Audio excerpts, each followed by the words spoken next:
사도행전 14장. 그 후 이코니움에서 그들이 함께 유대인의 회당에 들어가서 말씀을 전하니 유대인과 헬라인의 큰 무리가 믿더라.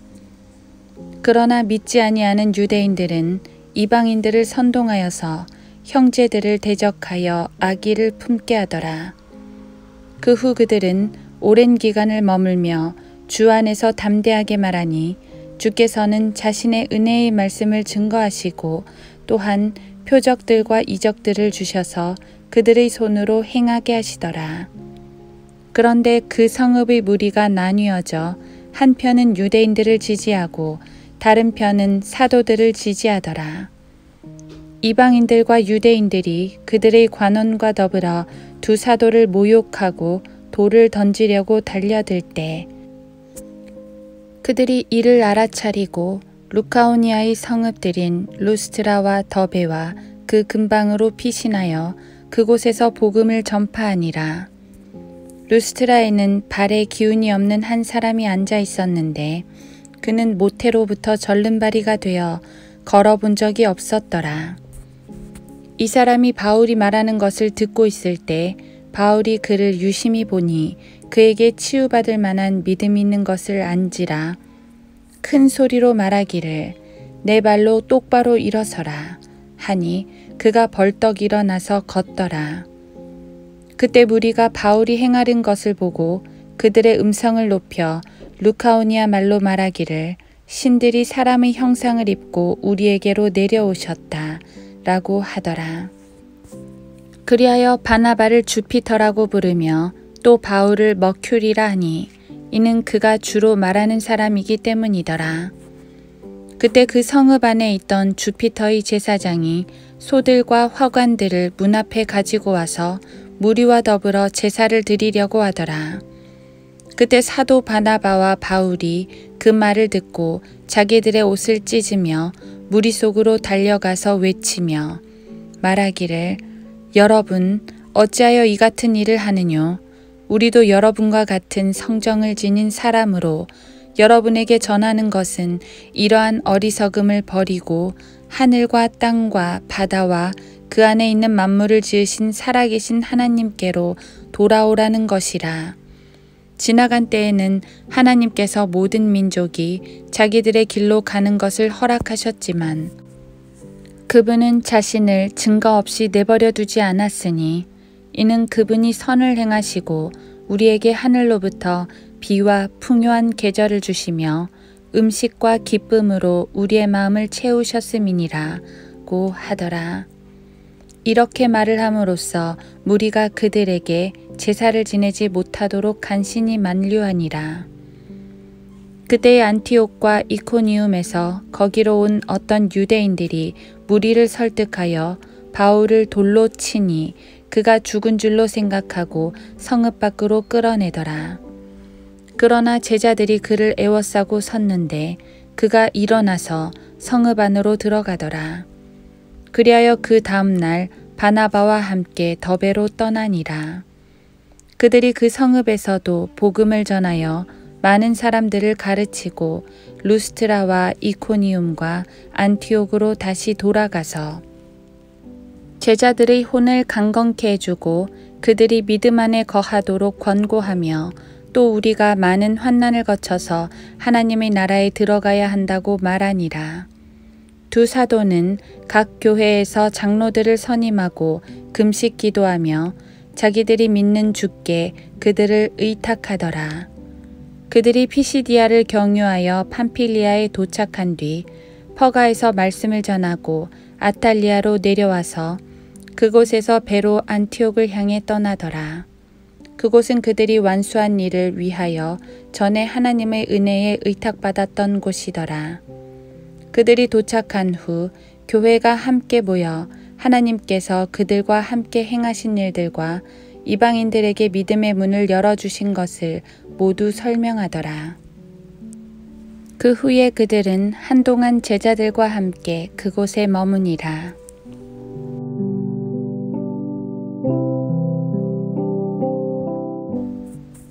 하루 한 장 사도행전 14장. 그들이 도착한 후 교회가 함께 모여 하나님께서 그들과 함께 행하신 일들과 이방인들에게 믿음의 문을 열어주신 것을 모두 설명하더라. 사도행전 14장 27절. 사도행전 14장은 이 짧은 한 장에 파란만장한 사건들이 집약되어 있습니다. 바울의 1차 전도 여행 사건인데요. 루카오니아 지방이라고 오늘날 터키 남부에 해당하는 지역에서 있었던 일입니다.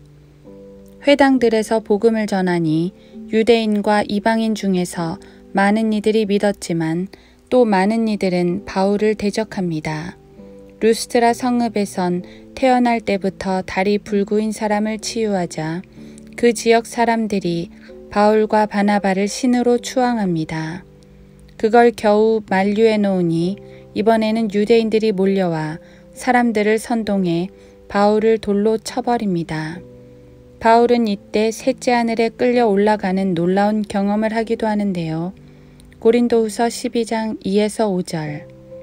어쨌든 하나님께서는 바울을 살려주셔서 복음의 일을 완수하고 돌아오게 하십니다. 미움도 받았다가 추앙도 받았다가 돌에 맞기도 했다가 정말로 엄청난 일들입니다. 한 사람의 생애에서 이렇게 짧은 기간에 이렇게 파란만장한 일을 당하기도 어렵습니다. 그런데 이런 일이 복음을 전하면 일어납니다. 복음 가운데 살면 수시로 일어납니다. 누군가의 사랑과 존경을 받기도 했다가 미움과 질시를 받기도 하지요. 그 일들이 동시에 일어나기도 합니다. 사랑과 존경을 받는 것도 마냥 좋아할 일만은 아닙니다. 여기서 바울이 존경을 받은 건 그냥 존경이 아니라 신으로 추앙받은 것이었습니다. 바울은 이방의 우상들로부터 돌아서서 하나님을 섬기라는 설교를 하고 있는데 오히려 이방인들은 바울을 이방의 신들로 취급을 했습니다. 신으로 추앙받는 게 이방인들에겐 최고의 찬사였을지 모르나 그리스도인에겐 그보다 수치가 없습니다. 내가 한 일이 그리스도를 높이지 못하고 나 자신을 높이게 되었을 때 그보다 마음이 아픈 건 없습니다. 하나님이 받으셔야 할 영광을 내가 받는다면 그것은 찬탈입니다. 못된 지도자들이 그런 찬탈을 행하는 경우가 많지만 우리도 간혹 그런 유혹을 받습니다. 때로는 성도 간에 행하는 과도한 칭찬이 그런 유혹으로 다가오기도 합니다. 성도 간에 사랑과 존경으로 섬기는 것은 좋은 일이지만 영광은 오직 하나님께만 돌려야 합니다. 주님께서 주신 지혜와 힘으로 했다면 그것은 하나님이 하신 것이지 내가 한 것이 아니기 때문입니다. 바울은 그 모든 것에 대한 영광을 하나님께 돌립니다. 놀라운 이적들도 행했지만 그 이적의 근원이 하나님임을 잊지 않았습니다. 그 이적의 목적이 복음임도 결코 잊지 않았습니다. 하나님께서 그를 살려주시어 다시 일어나게 하신 것도 복음 때문임을 잊지 않았습니다. 그래서 바울과 바나바는 그들을 파송한 교회로 돌아와서 선교 보고를 할 때 하나님께서 그들과 함께 하셨다는 것과 이방인들에게 믿음의 문이 열렸다는 사실을 설명했습니다. 그들이 당한 고난도 얘기를 했겠지만 그건 주제가 아니었습니다. 오히려 그런 모든 일들을 통해 복음이 이방인들에게 전달됐다는 것이 중요했습니다. 그들의 파란만장한 경험은 복음을 위해 쓰임을 받았기 때문에 가치가 있었던 것입니다. 우리의 인생에도 다양한 일들이 있습니다. 누군가는 산전수전 다 겪기도 합니다. 가능하면 그런 일들이 복음과 연관된 것이었으면 좋겠습니다. 우리 주님을 높이는 일들이었으면 좋겠습니다. 먹든지 마시든지 무엇을 하든 하나님의 영광을 목적으로 하는 일들이 되었으면 좋겠습니다. 그래야 그런 일들이 하나님께 기억될 것입니다.